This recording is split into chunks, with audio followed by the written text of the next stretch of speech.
హిందూ బంధువులారా, మన గూడూరు నగరంలో జనవరి 3వ తేదీ సాయంత్రం 3 గంటలకి హిందూ సమ్మేళనము కార్యక్రమం డాక్టర్ సిఆర్ రెడ్డి కళ్యాణ మండపం నందు జరుగుతుంది.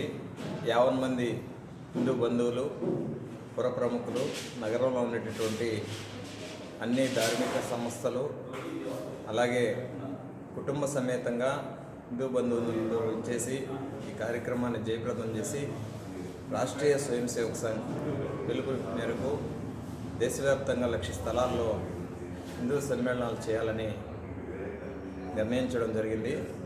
జనవరి 3వ తేదీ హిందూ బంధువులందరూ కుటుంబ సమేతంగా డాక్టర్ సిఆర్ రెడ్డి కళ్యాణ మండపానికి ఇచ్చేసి పరమ పూజ్య కమలానంద భారతీ స్వామీజీ వారు ఇచ్చేస్తున్నారు. వారు 12,000 కిలోమీటర్లు పాదయాత్ర చేసి శ్రీకాకుళం నుంచి చిత్తూరు వరకు సంపూర్ణ గ్రామ దేవాలయ సందర్శన రథయాత్ర చేయడం జరిగింది. పూజ్య స్వామీజీ యొక్క పిలుపు మేరకు ప్రవచనం తీసుకుని హిందూ బంధువులందరూ సమ్మేళనాన్ని విజయవంతం చేయాల్సిందిగా ప్రార్థిస్తున్నారు.